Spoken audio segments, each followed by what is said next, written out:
The U.S. Marine It's good to see was you both standing here. near his patrol. Thanks. Vehicle We appreciate the outside support. Town grocery store, enjoying a rare moment of calm when he heard frantic footsteps slapping against the pavement.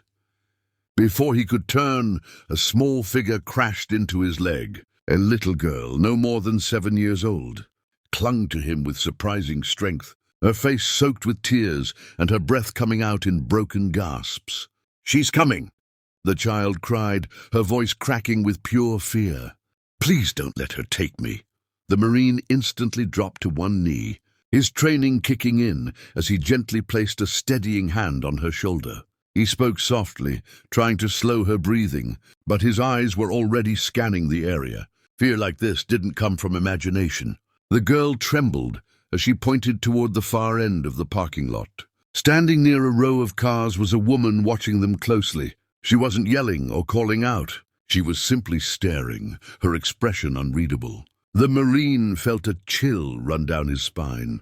Police officers nearby glanced over, clearly assuming it was a family issue that would resolve itself. But the child tightened her grip on the Marine's uniform and whispered, almost too quietly to hear, "She's not my mom." The words hit him harder than any shouted warning. He slowly stood, placing himself between the girl and the woman, his posture calm but unyielding. The woman began walking closer, her steps quick and tense. "That's my daughter," she said sharply.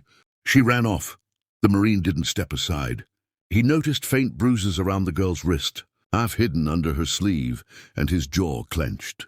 The girl shook her head violently, sobbing into his uniform as the woman reached out. "Not yet," the Marine said firmly when an officer moved to intervene, his voice carrying enough authority to make everyone pause. He quietly asked the police to check the woman's information, and in those long moments of waiting, the girl never let go. When the truth finally came over the radio, the parking lot fell silent. The woman panicked, trying to flee, but she was quickly restrained. As officers searched her, disturbing evidence fell from her pockets, confirming the Marine's instincts. The girl looked up at him with wide, exhausted eyes and whispered, "You believed me." In that instant, everyone watching understood that one decision, to listen, had saved a life. The Marine could feel the little girl's heartbeat, racing through the thin fabric of his uniform as she pressed herself against him. He kept one arm around her shoulders, grounding her, while his eyes stayed locked on the woman approaching from across the parking lot. Something about the way she walked, too controlled, too tense, set off every warning bell in his mind. This wasn't panic. This was calculation. The woman stopped a few feet away, forcing a smile that never reached her eyes. "That's my daughter," she said, her voice sharp and impatient. "She's been difficult all day. I'll take her now." The girl whimpered and shook her head violently, her fingers digging into the Marine's sleeve as if letting go would mean disappearing forever. "No! Please!" she cried, her voice breaking. The Marine lowered himself slightly, placing his body squarely between them. His tone remained calm, but there was no mistaking the authority in it. "Ma'am, we're going to take a moment. Please step back." The woman's smile vanished, replaced by irritation. She glanced around, noticing the police officers watching but not yet intervening. "This is ridiculous," she snapped. "She's my child." One officer began to move forward, clearly intending to resolve what looked like a simple domestic situation. Before he could reach out, the Marine lifted his hand slightly, a silent signal to wait. He had noticed the marks on the girl's wrist, faint, yellowing bruises layered over newer ones. His instincts, sharpened by years of training and combat, told him this was no misunderstanding. The girl buried her face into his chest and screamed, a raw, desperate sound that turned heads across the lot. "She hurts me," the child sobbed. "She lies." The woman's breathing quickened. "She's sick," she said quickly. "She makes things up, but—" Her hands were clenched so tightly that her knuckles had turned white. The Marine didn't argue. He simply looked at the nearest officer and spoke quietly, deliberately. "Run her name. And don't hand the child over yet." The officer hesitated, clearly surprised, but something in the Marine's expression made him comply. As minutes passed, the tension thickened. The woman shifted from foot to foot, her eyes darting toward the street as if calculating an escape. The girl slowly lifted her head and looked up at the Marine, searching his face. "You won't let her take me?" she whispered. He met her gaze and nodded once. "Not today," he said softly. And in that moment, while the police radios crackled in the background, balanced on the Marine's refusal, the entire situation, to ignore what a frightened child was trying to say. The radio crackled suddenly, cutting through the heavy silence that had settled over the parking lot. Every officer froze as the dispatcher's voice came through, tight and urgent.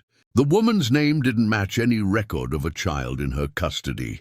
There was no birth certificate, no guardianship, no report of a missing child connected to her at all. The Marine felt the little girl stiffen beside him, as if she sensed the shift before anyone spoke. The woman's face drained of color, and for the first time fear replaced anger in her eyes. "That's not possible," she said quickly, her voice rising. "There must be a mistake." She took a step back, then another, glancing toward the edge of the lot. The Marine subtly tightened his stance, already anticipating what would come next. When the woman suddenly turned and ran, the calm shattered. Officers shouted, people gasped, and the Marine moved without hesitation. He gently passed the girl into an officer's arms and took off after the fleeing woman, his boots pounding against the asphalt. She didn't make it far. Within seconds, officers tackled her near a row of parked cars. As she struggled, a small bundle fell from her jacket and spilled onto the ground. The officers stared as they gathered the items: fake identification papers, photographs of different children taken in various locations, and a folded map marked with circles and dates. The meaning was horrifyingly clear. This wasn't a one-time incident. The woman had done this before. When the Marine returned, the girl was standing near the patrol car, hugging herself tightly. Her eyes were fixed on the woman now being handcuffed, and her whole body shook as if the fear still hadn't left her. The Marine knelt in front of her, making sure she was really safe before speaking. She looked at him, tears sliding down her cheeks, and her voice came out barely above a whisper. "She's not taking me now, right?" "No," he said firmly. "She's not going anywhere near you again." The girl's knees buckled, and she clutched his arm, crying with relief instead of terror. Around them, seasoned police officers exchanged stunned looks. They weren't shocked by the arrest itself, but by how close they had come to missing it. If the Marine hadn't trusted his instincts, if he hadn't listened to a scared child, instead of dismissing her, the ending would have been very different. As the suspect was led away, the Marine stayed where he was, letting the girl hold on, silently promising that she wouldn't be alone anymore. By the time the flashing lights faded and the suspect was driven away, the parking lot felt strangely quiet. The little girl sat on the edge of a patrol car, her feet dangling, wrapped in a blanket someone had found for her. A paper cup of hot cocoa trembled slightly in her hands as the shock finally began to wear off. Social services were on their way, and officers spoke in low voices nearby, replaying every moment in their heads. They all knew how close they had come to calling it just a family issue and walking away. The Marine stood a short distance away, watching her, making sure she was never out of his sight. When he finally approached, she looked up at him with tired eyes that held a question she was afraid to ask. "Are you going to leave too?" she said softly. The words carried more weight than anyone around them realized. The Marine crouched in front of her and shook his head. "Not until I know you're safe," he replied. His voice was steady, but his eyes betrayed the emotion he was holding back. She studied his uniform, then reached out and touched the patch on his arm. "You saved me," she whispered. The Marine swallowed hard. He carefully removed the patch from his sleeve and placed it in her small hand. "This means someone always stands up for you," he said, "even when you're scared." The girl closed her fingers around it, as if it were the most valuable thing she had ever owned. Several officers turned away, pretending to check their radios, but their expressions said everything. They had seen violence, chaos, and tragedy in their careers, yet this quiet moment struck deeper than any of it. It reminded them why listening mattered, why instincts mattered, and why uniforms were supposed to mean protection. When the social worker arrived and gently led the girl away, she stopped after a few steps and ran back, wrapping her arms around the Marine's leg one last time. "Thank you for believing me," she said.